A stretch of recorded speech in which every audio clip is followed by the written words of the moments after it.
Ladies and gentlemen, Ricardito Alegría bringing you another video, man. Congratulations to Football Club Barcelona on qualifying to the semifinals of the Champions League after 6 years. Treble season loading. If you think Barca gonna win the treble, like this video right now. Let's go. All Barcelona needed to qualify to the semifinals was one game. One game. Send them boys home in one game. That's how you handle mid teams.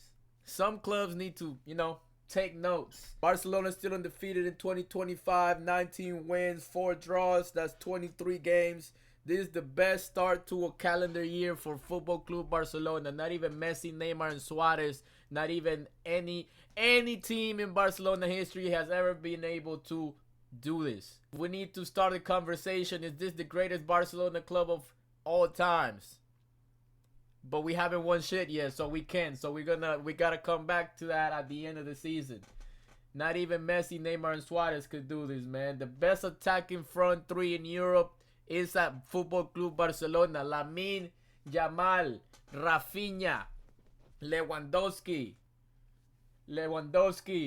2 goals this match. Rafinha, 1 goal, 2 assists. Lamine, 1 goal. Best attacking front three in the world, man. Rafinha, 32 goals and 23 assists this season. Lamine, 14 goals, 18 assists. Lewandowski, 44 goals and 5 assists. 136 goals and assists combined in 48 games. Our front attacking three got more goals and assists than teams combined as a whole. Just 3 players in our team got 136 goals and assists, bro. This is out of this is out of this world. This is out of this world. It's not normal. Nobody's ever done it before. We might be looking at the most record-breaking season of all times for Football Club Barcelona, man. Messi left. We was in the mud. Team was broke. That happens when the best player in the world leaves your team. The team is going to collapse. Same shit happened to Madrid after Cristiano left. But Cristiano is not the best player in the world. So they were only down bad for like 2 seasons. Yeah, we was down bad for like 5 or 6. Even though we were still winning La Liga and Copa del Rey and shit. But, we're not used to just winning 1 title a season. 2 titles, We push for everything, Barcelona is a team that likes to be consistent in all competitions and dominate in all competitions. If we could win the title, but motherfuckers still not satisfied. That's the mindset of the club. You feel me? We absolutely whooped Dortmund's ass. We should have won like 6-1, but it's fine. It's fine. The team was on ass since the beginning. The only team to come back from a 4-0 deficit in the Champions League is Football Club Barcelona. I remember exactly where I was that day. I was in Daytona Beach for spring break with my ex. The game was coming on at 3 p.m. and this bitch wanted to go to the beach. I stayed in my room watching the game. Barcelona started winning 1-0 off the early. Then this bitch was being mad annoying, so I was like, God damn. So I went to the beach. I was watching the game on my phone. And then PSG tied. And if PSG scored on Barcelona, Barcelona would have had to score 6 goals.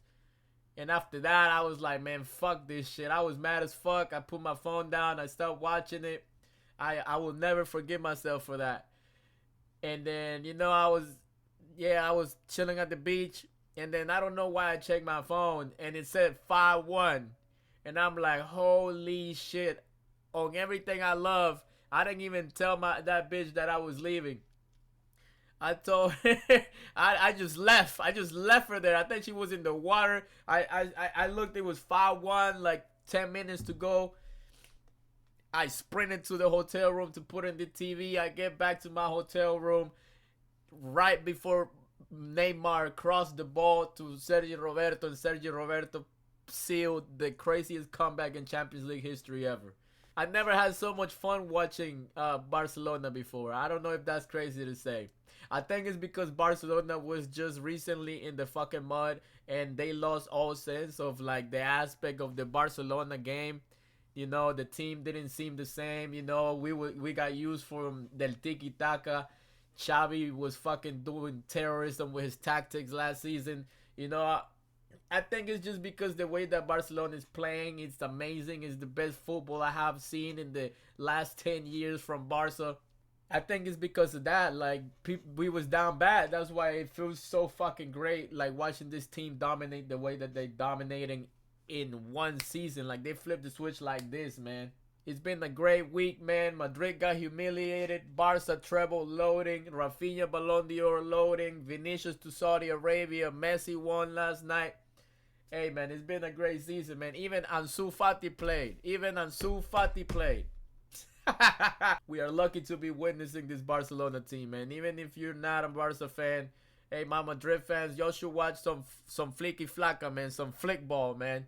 It will change your life. You might become a Barca fan. 154 goals in 48 matches. Never done by any team in the world ever before. I know Madrid fans, low-key Barcelona fans in the closet. Y'all gotta come out the closet, bro. It's okay, man. We'll take you in. We like taking stray dogs in our houses. We'll give you a home, bro.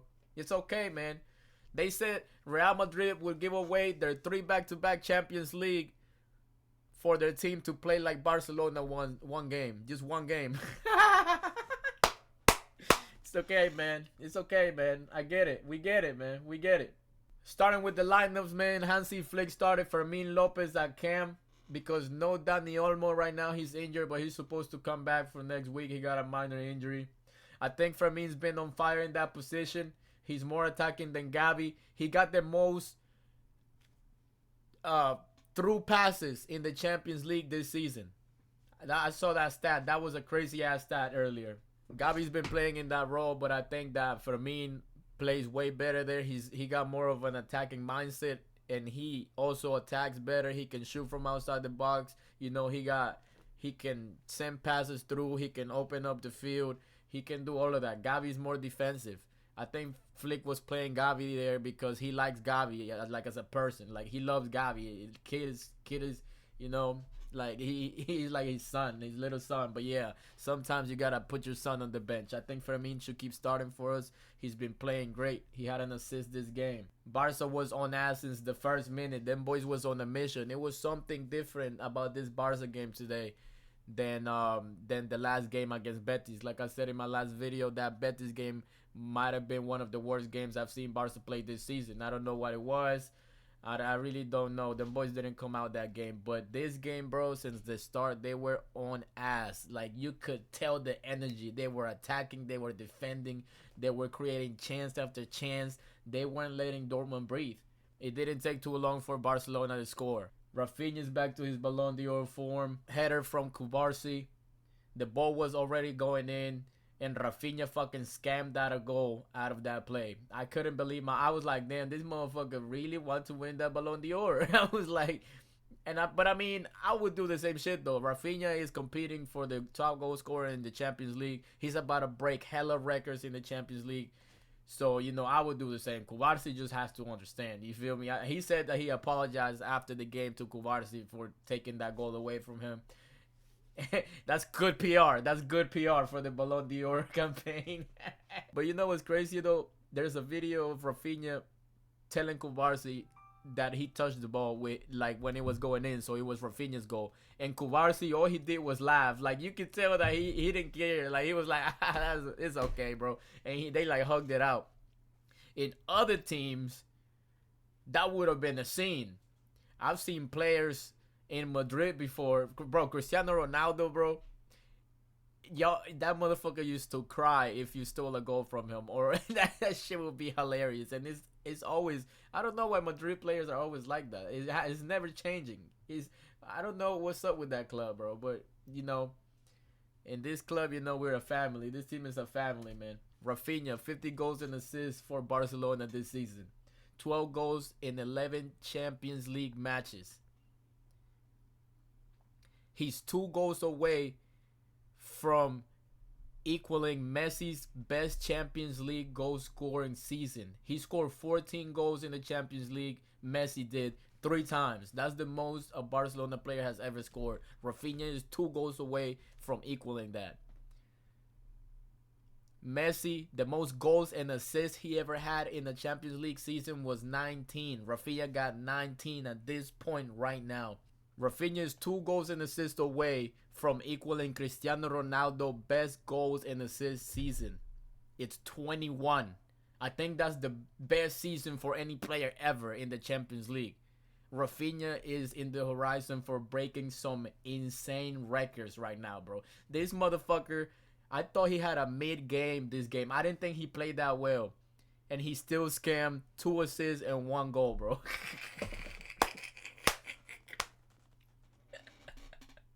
He's the Champions League top goal scorer right now with 12 goals. And he's the Champions League top assisting player with 7 assists, bro. This is crazy. This motherfucker, I can't believe he's came a goal and 2 assists, and I thought he played like he didn't play well. I don't know. You can tell that he's still trying to like get back in that rhythm before the international break. That motherfucker lost all his aura, but he's gained it back after this game, man. This was the game to gain all the aura back and show us that, you know, that he's back on that shit. Because hey, people were saying that the Rafinha goal that he scammed out of Kubarsi was offside. I don't give a fuck. Brother, we don't care. We don't care. We don't care. God forbid another team gets held by the referees once. These motherfuckers have stolen 5 Champions Leagues, and God forbid that Barcelona gets held by the referees at least once. Like, what the fuck, bro? Hell yeah, that was offside. Okay? I'm not the fucking ref. It's like, nah. Okay, so I thought Kubarsi had scored at first, and then I saw that Rafinha touched it. And then I saw the live replay, and in the live replay, you could kind of tell or that Rafinha was a little bit offside, like his right foot when Kubarsi had the ball. But then they showed the VAR picture, and it clearly showed that Rafinha wasn't offside.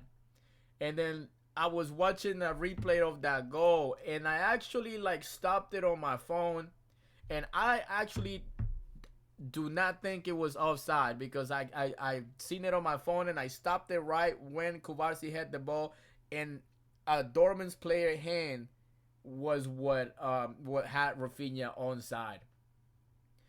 I thought it was offside at first, but I looked at the replay myself, and I don't think it was offside after that. I don't think so. But God forbid fucking the referees help Barcelona once. God fucking forbid. See, this is why Madrid fans sound like hoes when we tell them that the referees are helping them. All you gotta do is say, yeah, they helped us. That wasn't a good call. That wasn't the right call. But no, they want to argue and like we're not watching the same game. Like they want to argue like we're not watching the same game. Like what are you talking about, bro? Like I'm not your boyfriend. Why are you trying to lie to me about some shit that we both seen? Like motherfuckers be acting like hoes. I knew Barcelona would score at least 2 more goals. I told my friend, bro, Barca's scoring at least 2 more goals. He needed Barca to score 1 more goal. I was like, relax, bro. Sit back and relax. They scoring 1 more. So quickly, Lewandowski scored 2 back-to-back right outside of the halftime. The second goal was an amazing counterattack on the right side of the field. Beautiful through ball from Lamine Yamal. Fermin gets on the counter, crosses the ball on the ground. Lewandowski hits a world-class hit at the goalkeeper's post. Oh my God, bro. Lewandowski, man, that brother 50. And the top goal scorer in Europe with 42 goals across all leagues. 42 goals at 50 years old is not normal. They was sucking Cristiano Ronaldo because he's still playing at like 40 right now. I think he's 39 or something. I don't know how old he is.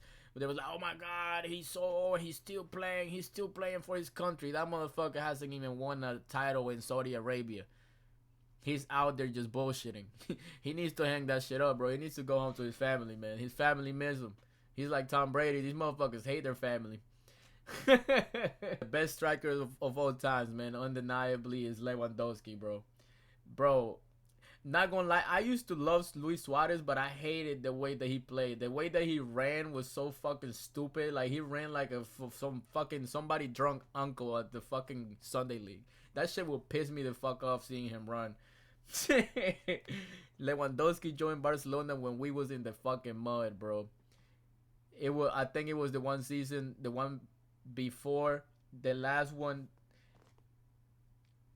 So Lewandowski joined 2 years ago. The first year that he joined, we won La Liga with Xavi. The season before that, I think it was super shitty. It was extremely fucking bad. Like, it was terrible. We had like Braithwaite up top and shit. So the team was in the fucking mud, and then Lewandowski joined Barcelona. He had no business doing so. He had no business joining us. The first season he joined, we won the league, and he won the top goal scorer for La Liga.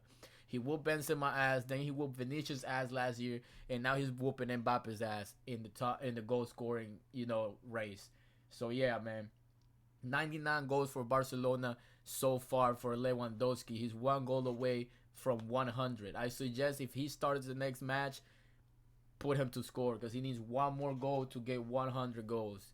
Lewandowski is 6 goals away in the Champions League from becoming the second highest goal scorer for Barcelona ever in history. He's going to pass Luis Suarez. And he's been here for 2.5 years. He loves scoring against Dortmund. He got 29 goals in 28 games. He loves scoring against his old team. He got 131 games in the Champions League and 105 goals. A fucking goal scoring machine. He's had 4 Champions League seasons where he scores 10 goals or more. That's 40 goals in 4 seasons. Right now he got 11. I saw prime Lewandowski today, man. The way that he was moving, the way that he was asking for the ball, the way that he was giving 1 and 2 passes, giving goals, the way that he was pressuring the ball, bro. He looked fast as shit today. I haven't seen Lewandowski look that fast until today this season, bro. Everything, bro.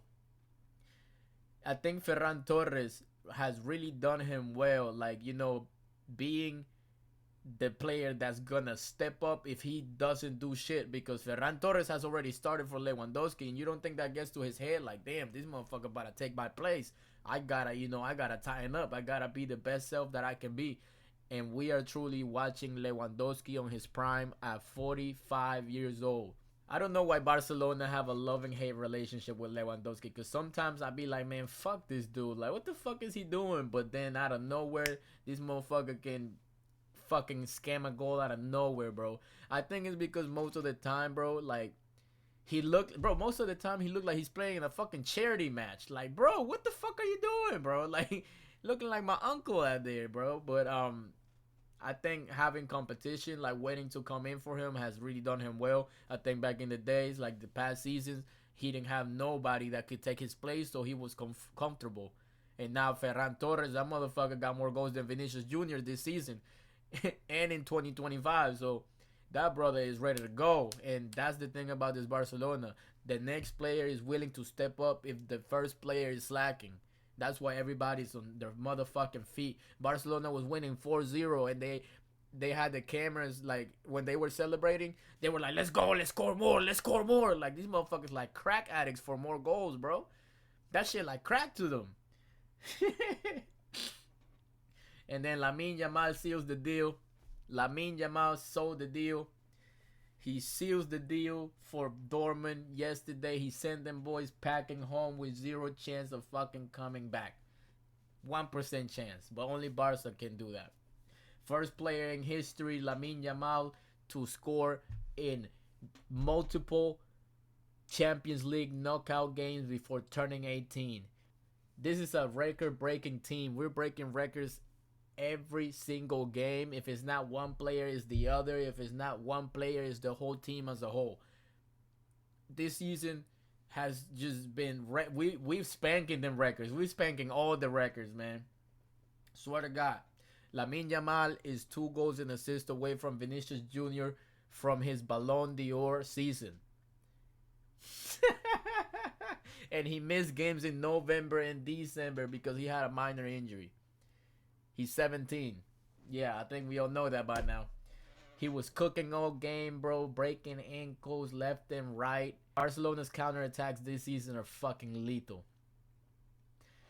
That goal that Lamine scored, Real Madrid had the same counterattack against Arsenal. I mean, Rafinha's left-footed, so He gave a beautiful pass with his left foot to Lamine Yamal, set him up wide open in front of the goalie.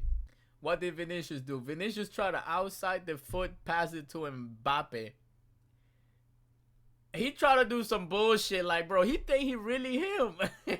And he hit the defender, and they wasted a great counterattack 2-on-1. I mean, I think Mbappe would have still missed it. He sucks at fucking one-on-ones. He would have probably kicked it to the goalie's chest or some shit. But yeah, man, it just shows you the level that this team is on. You know, this is a big team. We make those little chances. We take them home. We don't waste them. We don't waste those chances. This Barcelona team is on fucking steroids. Not literally, but they're on steroids, bro. We used to control the ball, and now we do that, but we are 1,000% more vertical than I've ever seen Barcelona play in my whole life.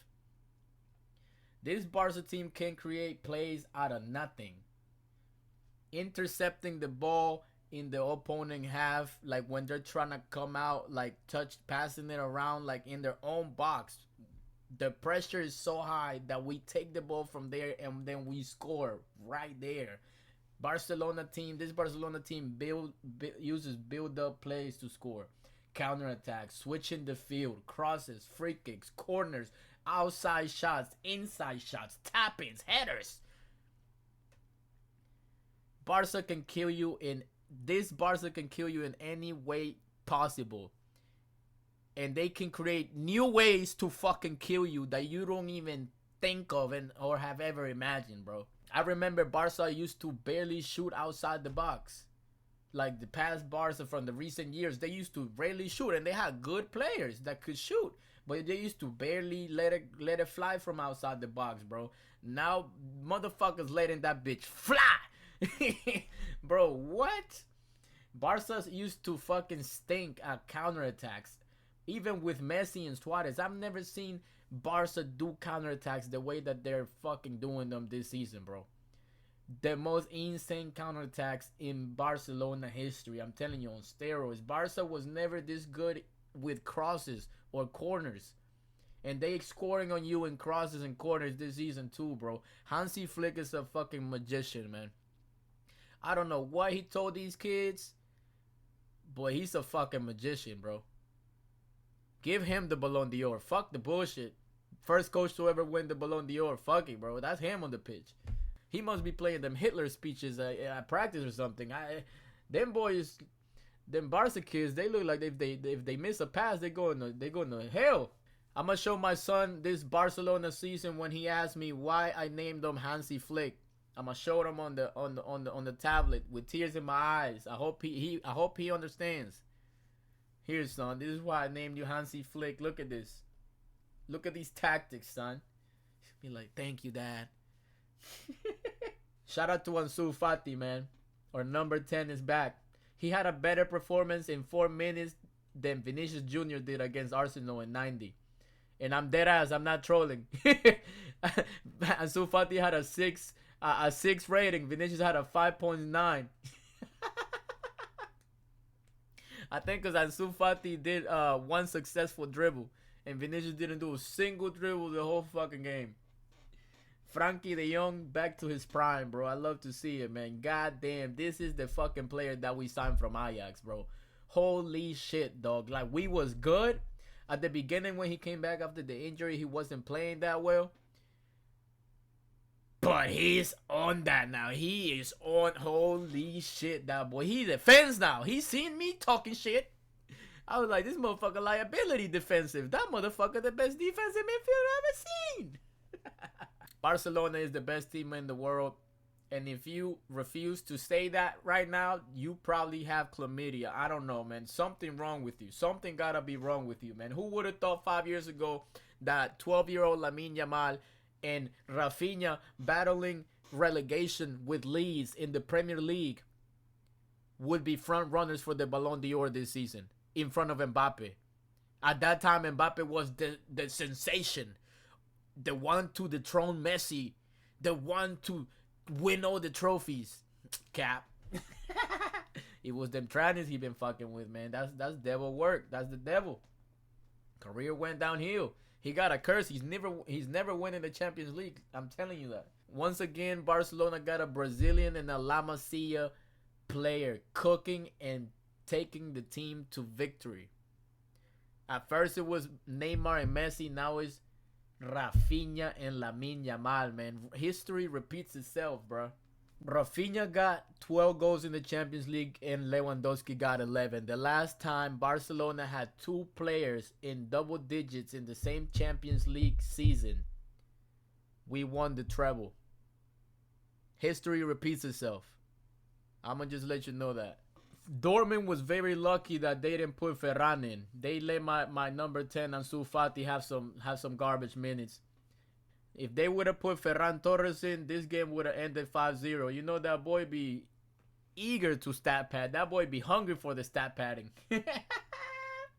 Now we focus on La Liga against Leganés, man. Barcelona needed one game to qualify for the Champions League semifinals.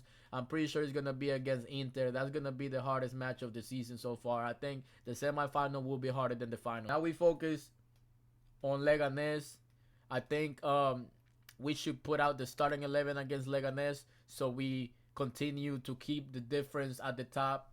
You know, we got two teams chasing us underneath us. We looking at them from the top, you know. So we got to keep the distance. We cannot drop points. If Barcelona win all the games into the Clásico, the next one, Barcelona can win the league in El Clásico. You know how historically traumatizing will be to these Madrid fans? You know, bro, you know the shit that I'm gonna talk if we win the Clásico and we win La Liga the same game. Nah, it's gonna be some historical hate watch, some historical shit talking, some historical bullying I'ma do, bro. I think Barca should put the starting 11 against Leganés, and then we should rest some players against Dortmund. I know we're going away to Germany, but I mean, we should rest some players against Dortmund, man. It's going to be a hard match, but I'm not afraid from our bench players getting the job done. You know, fuck it. Start Ansu Fati. Shit, fuck it. I'm not afraid of our bench players getting the job done. This is not Real Madrid. Every player on the bench in Barcelona can start at any club in the world right now. This is how big teams win. This is how the best team in the world qualifies to the semifinal. We only need one game. We don't need to go sweat out the second game, you know, get it out the mud, get on our knees and pray for a comeback. We don't need to do that. We finish these boys off in the first game. Send them boys home to sleep with their wives and families. To Cancun with the Madrid players. I'm out of here, man. I love y'all. Like this video if you think Barcelona is winning the treble this season, man. That shit like 85% loaded, man. Let's get it, man. We're looking at a historically amazing fucking season, man. Hopefully the boys can pull through and finish it off, man. Subscribe to the channel, man. I love y'all. I'll catch y'all in the next video. Let's get it.